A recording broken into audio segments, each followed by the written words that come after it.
Hey, what's going on, guys? Aarav here. Welcome back to my F1 2018 career mode here, part number 7 for the Canadian Grand Prix. If you guys did miss the previous two parts of the Spanish and Monaco Grand Prix respectively, be sure to go check those one out. Both of them uploaded yesterday on Sunday. Annotation in the top right to Monaco. Quite a crazy race. You definitely don't want to not have seen Monaco, because that was absolutely insane. But after what was a very hectic weekend of uploading, guys, I just want to tell you guys it's going to be a 1 episode per day now, as I'm going away for the Belgian Grand Prix on Thursday, so I need to get ahead on videos. So whilst I'm away at Spa, at the actual circuit, videos will still be going up. But yeah, we get into this Canadian Grand Prix weekend with the reliability upgrade on our gearbox. Of course, Monaco clearly showed we need at least 1 upgrade on that, and then also we have the downforce upgrade. So going into this, looking forward to it. As you guys know, if you're familiar with my channel, Canada is one of my favourite circuits on the F1 game, so looking forward to it. Let's get straight into practice. Here we are, live in Montreal at the Circuit Gilles Villeneuve, where the teams are making final preparations before today's practice session gets underway. In 1999, the outside track wall, situated on the last corner of the lap, ended the race of 3 Formula One world champions, Damon Hill, Michael Schumacher and Jacques Villeneuve. Since then, the wall has come to be known to fans around the world as the infamous Wall of Champions. Turns 13 and 14 are definitely the most demanding corners on the track. A quick chicane section, entering at over 180 miles per hour, drivers use plenty of curb and get very close to the wall. But hitting those curbs at the wrong angle can easily put the car offline.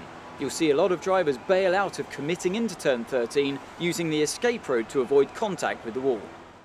So just before we roll the intro for practice, you guys might have seen, if you're paying attention to the screen, that the engine is slightly worn in a few places. The MGU K and H are both a little bit on the worse side of wear. But going into this race, also the forecast was going to be for rain in a bit of practice, and then rain, crucially, for most of the race. So that is why I'm probably not going to be changing any engine parts this weekend. Probably I'll wait for next race to do that, because around here, you know, obviously, yes, it is going to be pushed to the limit down the main straight, but if it's raining all race, then theoretically we're going slower than we usually would be in the dry. So I feel like we can get away with pushing some of these parts, and we do definitely need to get away with pushing some of these parts when we can, because we've only got 2, for example, we've only got 2 MGU-Hs to actually use, so we need to take advantage of that. And eventually in practice we do get some wet running, like I mentioned, so qualifying is going to be all dry, practice a little bit wet, so we got some kind of feelers about what Montreal's like in the wet for the first time. And setup wise, I've had to compromise a little bit, half and half, but still feeling good for quali, and we should be able to do a good job and get into Q3. But before we get into that,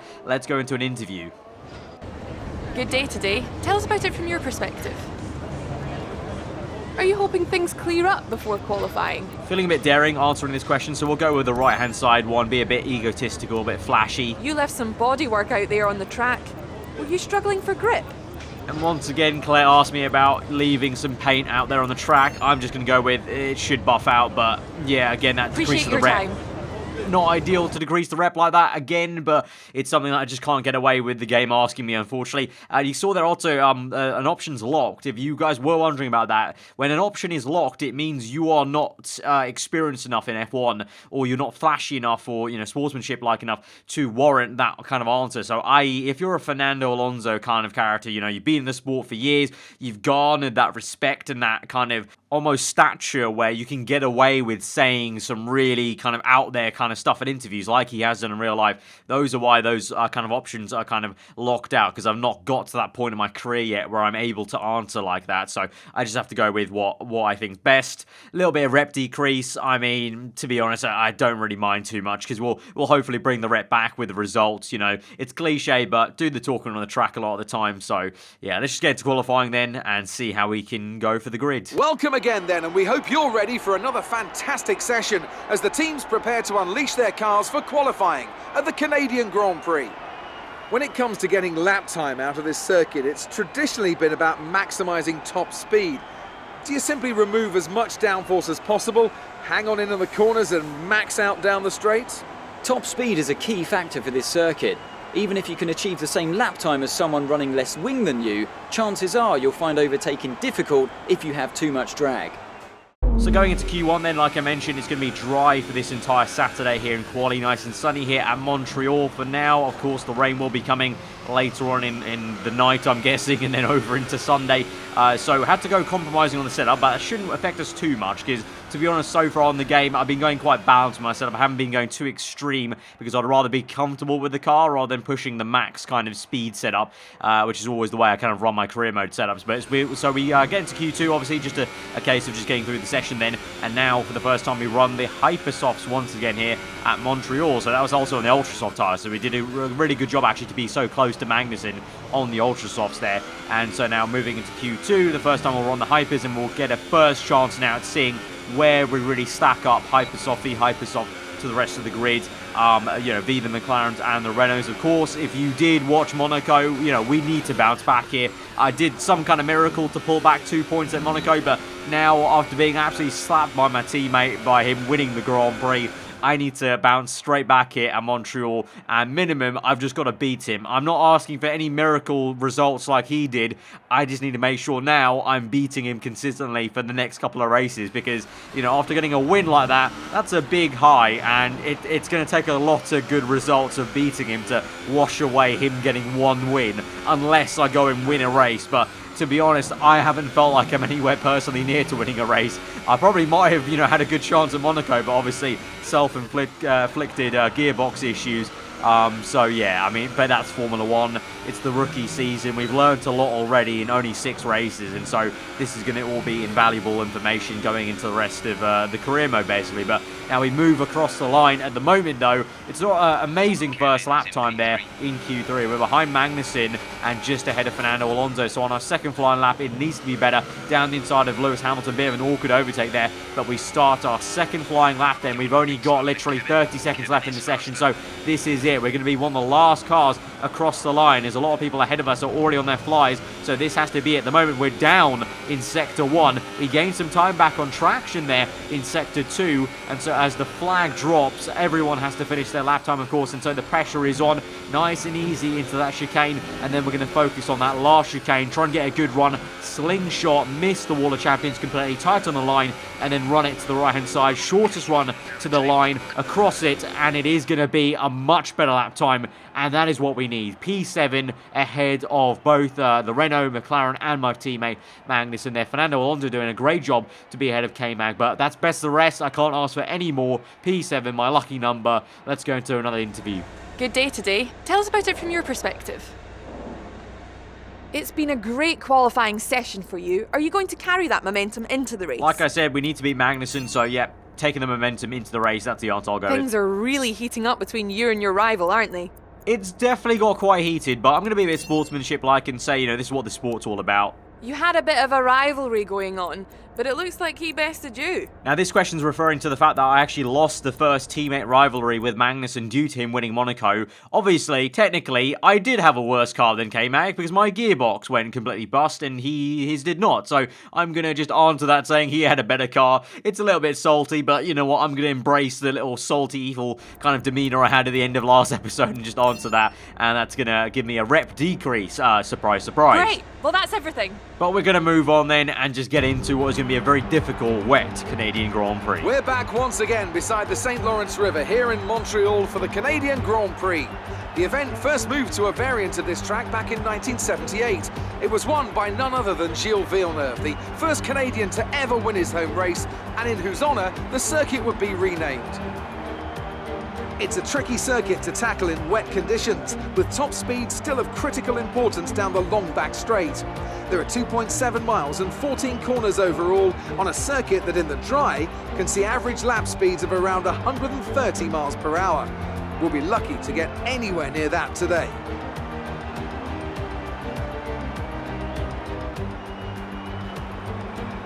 With me today, of course, is Anthony Davidson. Let's talk briefly about Carlos Sainz. Looks like they've got a tough race in store today, as grid penalties from changing power unit components has forced them further down the field. Everyone has to deal with penalties or reliability issues from time to time throughout their career. You just have to suck up the pain and get on with the job at hand. Today isn't about performing a miracle to put the car back where it should be. It's about effective damage limitation. Well then, after an exciting qualifying session yesterday, let's take a look at how the cars line up. Lewis Hamilton lines up on pole position, and starting alongside in P2 is Sebastian Vettel. Looking down the rest of the grid, we have Raikkonen, Bottas, Daniel Ricciardo and Verstappen, the engineer, Alonso, Magnussen and Nico Hülkenberg, Van Dorn, Ocon, Pierre Gasly and Perez, Sainz, Leclerc, Lance Stroll and Brendan Hartley, Ericsson and Sergei Sirotkin rounds off the grid. Now it's almost time to lights out, so let's go down to the track. So as you can see here, it's positively miserable at Montreal, and it's going to be an all-wet race. You can even see it might even go to a bit of heavy rain there, but the team think we'll be able to stick on intermediate the entire time. So it might be a case of in the middle of the race, when that full rain comes, it might be a case of everyone on the track is just going to be tiptoeing around. But it's going to be inters for the entire race, it looks like. Go down the fuel. For some reason, my team filled up a lot of fuel, but I'm going to drain that down. Don't think we'll be using Rich Mix a lot, apart from maybe just at the end of the straights. But here we go then. It's going to be a very, very tough Canadian Grand Prix ahead of us. So we go to 5 red lights then for round number 7. The 2018 season, we're underway, and it is a very gingerly start there from everyone. And look at that. I cannot see pretty much anything just ahead of me. They're just rain lights and just the top of the front, the rear wings of the cars. So much spray, and it's been definitely improved on the 2018 game compared to last year. We're trying to go around the outside of Ricciardo there. He's had a bit of a slow start. He got pinched by Verstappen into turn 2. We're trying to find a way around the outside of both Red Bulls almost. We get pushed off the racing line a little bit by Verstappen, but we're still side by side with Rick Bobby there. Round the outside for P6 though, and we're going to try and hold it. Feather the throttle. We'll have the inside line going to go wide, a little bit half on purpose, and just half the car carrying me there due to the understeer and the rain. But we managed to do that, and we skate across into P6. So that's very, very nice. And Ricciardo, I believe now, is going to be under pressure from Magnussen. So we'll see if K-Mag can maybe get Ricciardo. But we're going to focus straight away on Verstappen as we enter the end of lap 1 onto lap 2. Lewis Hamilton leads the way with the fast lap of the Grand Prix ahead of both Ferrari cars, then Bottas and then Verstappen. You can see Verstappen, though, not getting away from us, and we're keeping up with the top pack for now. A little bit wide into turn 1, though, so I can't be doing that too often. But you can see here, it's, yeah, real tricky conditions. This is the first time we've had heavy fuel in the car, and we've had this kind of conditions. Obviously, we had quali in Spain, which was like this, but I feel like this is so much worse in terms of the spray kick-up. I was so surprised how much spray got kicked up at the very start when the 5 red lights went out. Like, I could literally only see the rain light and just like the top of the rear wing and maybe like a bit of the Red Bull, the engine cover. So I was really quite impressed by that, and almost a little bit scared of like, oh god, I can't even see anything. So yeah, we just move on then through the Grand Prix. Lap 5 now, 4 laps later, and still keeping up with Verstappen. Actually, you can see getting a really good entry and exit and just about skating across the chicane to keep up with him, and he's actually not able to keep with Bottas. So we are catching Verstappen, but Verstappen is not catching Bottas. Bottas is getting away, and you can see there visually that gap is growing from the Red Bull to the Mercedes car. So I think if we just build up the confidence in a lap or two's time, we might be able to have a go at Verstappen. I think if we have a good enough run off the last corner, we could definitely have a pop maybe into turn 1 if we get the lines right. So let's see how this goes as we move on to the end of lap 6. And Verstappen is going very slowly into the chicane. I don't know if he's lacking some confidence there, but we have got all the confidence in the world through the chicane. And now look at this, the run, the hot lap ERS. And here we go on the left-hand side to the inside of Verstappen. A little bit of a lock-up though on the left, and a bit of contact on the side pod there. Unintentional though. Tried to slow the car down, the thing just wouldn't slow. But we managed to still keep it in a straight line here as we're wrestling the car through, and we found the traction though, crucially on the right hander now down to the first chicane. Verstappen, a bit more contact there, the hand of anger went up, but down the inside we go and we get it. Well, it wasn't the cleanest pass, I'll admit, but up into P5, and sometimes in these conditions you just gotta go a little bit elbows out, and a bit of contact's gonna happen there as the car's just so difficult to control. But we are ahead of Max Verstappen crucially here on lap 7, and now we can try and continue on and see if we can hold this position. I don't think we'll be looking forward too much at Valtteri Bottas because he is waltzed off into the distance and is trying to catch the Ferrari guys, and I think there'll be a scrap between the Ferrari and Mercedes. But if we can try and just keep ahead of Verstappen, that'll be an ideal race. You can see straight away that's going to be challenged because Verstappen goes around my outside. I've been weak into this corner all race long. You know, in the wet conditions, you just don't have the confidence on the brakes, and the AI is so much later on the brakes there. And so Verstappen tried to go around the outside, squeezed him out pretty harshly, but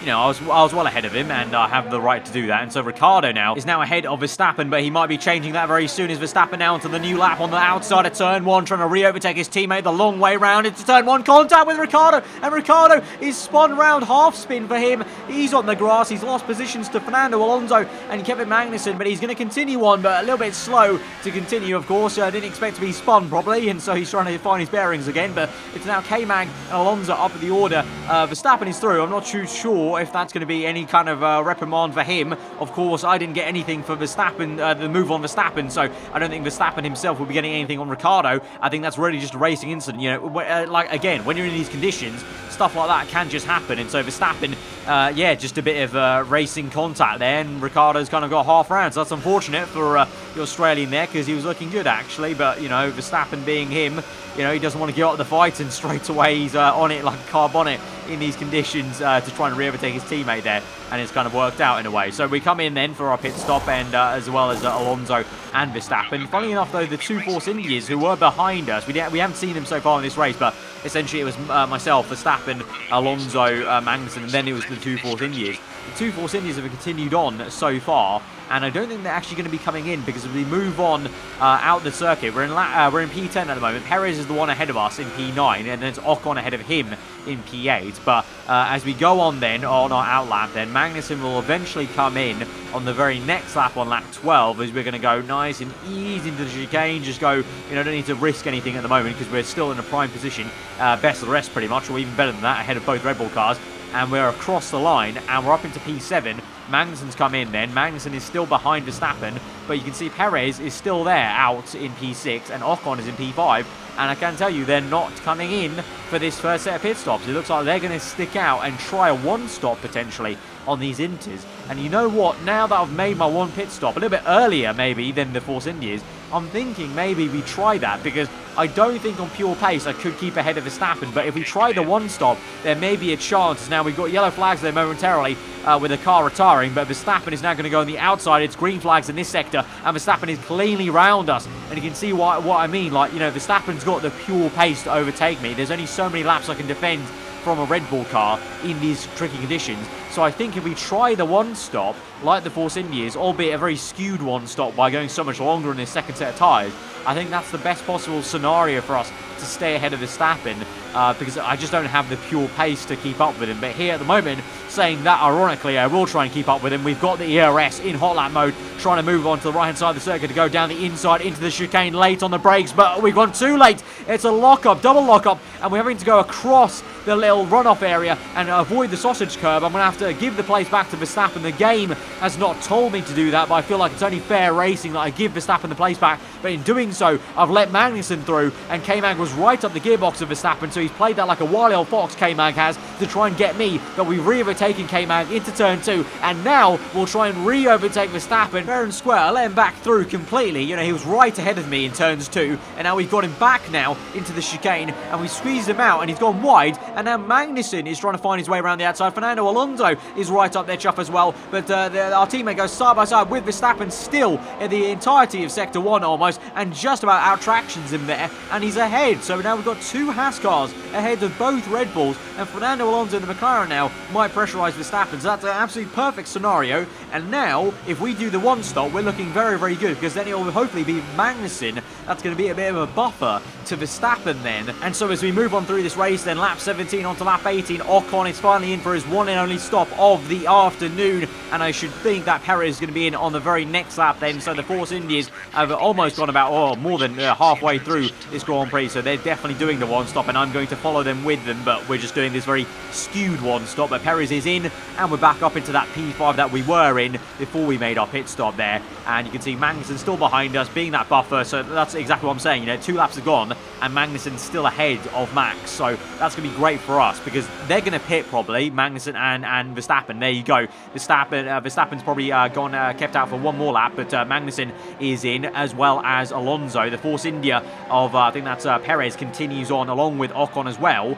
So the two Force Indias are staying out with me, and those guys, they're going to pit. And even if they have fresher pace, you know, they're going to be faster on a fresh set of Inters. I'm hoping that K-Mag can keep Verstappen at bay maybe, and if not, still we're going to have so much track position that we should hopefully be able to keep this position. And look at that, Verstappen does come out ahead of Magnussen. So Verstappen came in 1 lap earlier than K-Mag and got an undercut on fresh inters. So the fresh inters are giving him better pace, and so it's Verstappen ahead of Magnussen, then Alonso, but we've got the 2 Force Indies behind me. So actually we've lost Magnussen as a buffer, but we've still got the Force Indies as a buffer. So we're on lap 25, 10 laps to go, and we're in P5 and looking very good for it, because Verstappen's going to have to overtake both the Force Indies before he even gets a chance to come and attack me. And now we've got yellow flags. The virtual safety car has been called out there, so that's a chance for us to save the fuel and also save some battery deployment there and store up some battery for maybe some defensive work at the end of this Grand Prix, and just gives us a chance to chill out really, because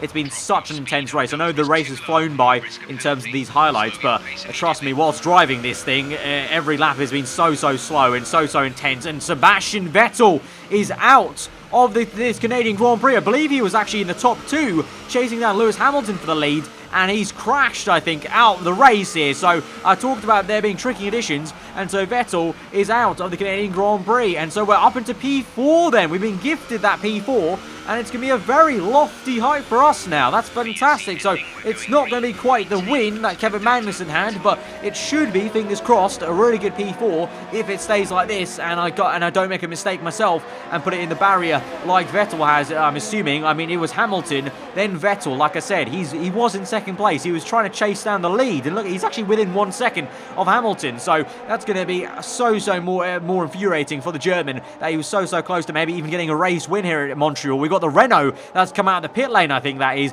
on obviously fresh inters, but it looks like it's going to be not fresh enough for him because he goes wide, and there's been a contact there for Vettel and the Renault, and it's a crash between a slower car and Vettel, so it wasn't really even maybe it's Vettel's fault. Let's see. So the Renault comes out the pit lane, Hamilton overtakes him. Look at the spray. I can't see anything ahead of Vettel there for a second, and so I don't blame him for not seeing the Renault maybe completely, but the Renault, Vettel's unsighted. He tries to go on the right hand side, and the Renault cuts across him, and Sainz has taken him out basically. That was Carlos Sainz being an absolute assassin here at the Canadian Grand Prix. Controversy there. He swiped across him and took Vettel out.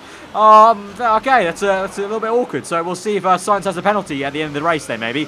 But on lap 26 then, the virtual safety car ends, and we're still in V4 then, and we've got to just take it home to the end of the Grand Prix. Meanwhile, as we go on through the laps then, as we go on to the end of this Grand Prix, you've got Verstappen finally closing up to one of the Force Indy cars of Sergio Perez, but look at how slow he's had to go into the chicane as Perez held him up there, an absolute treat. And finally Verstappen will squeeze through on the left-hand side. He's got a lot of confidence in the car, clearly, down the inside, but the strategy's not been there for him. Around the outside of the Force Indy, eventually get the power down, but Perez gives him a really good fight, but he's going to get that place eventually, and he'll end up in a Force Indy sandwich, but the laps are not there for him, and he can't overtake Ocon, and so Lewis Hamilton will take home an easy win in the end, unpressurized by Sebastian Vettel. And we're going to come home in P4. It's going to be a really good result considering our last race of the Monaco Grand Prix. Awesome stuff there, man. Top job, my friend, top job. I was a bit worried about this one at the start of the weekend, but you pulled through. Thank you. And Mercedes have pulled off a great victory here today. And Anthony Davidson, give me your thoughts. How did they accomplish this result? Well, they clearly have a car that comes alive in the kind of conditions we were dealing with today. It's a very balanced package in the wet, and what that means is that the drivers have confidence to attack. And having that confidence gets you on the power earlier, it lets you brake later, and can put you a long way up the road. And now it's time to wind down and celebrate after that fantastic Grand Prix. Here they come, your top 3, out onto the podium.